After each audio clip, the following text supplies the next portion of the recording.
Xerox होते मला कळलं. ते बंद झालं हो. असतानाही ते एवढ्या मोठ्या फॉर्म सापडलेले आहेत.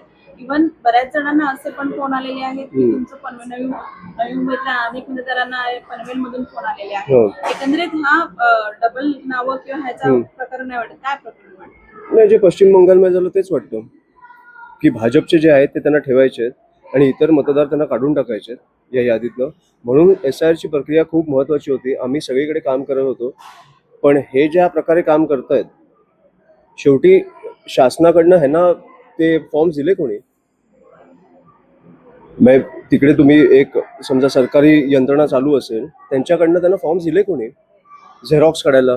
तुम्हाला डिटेल्स देतंय कोण? हे प्रश्न आपण विचारले पाहिजेत.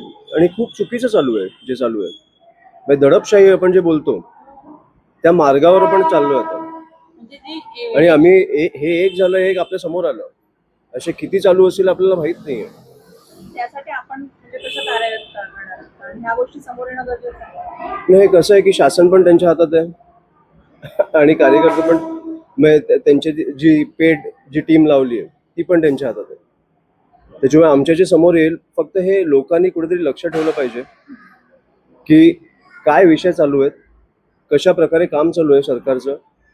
5 वर्ष आम्ही तुम्हाला दिली, 5 वर्ष म्हणजे 2014 पासून 5-5 वर्ष गेली, आपली 15 वर्ष गेली. तुम्ही काय करून ठेवलंय? आता काम नाही केलंय, आता आम्ही रस्त्यावर तुमच्या विरोधात उतरतोय.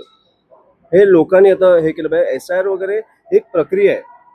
जर लोक ऍक्च्युली रस्त्यावर उतरले आणि सरकारला जाब विचारायला लागले किंवा ज्यांना तुम्ही मतदान केलंय त्यांना जाब विचारायला लागल्यावर हे घरीच बसणार आहेत.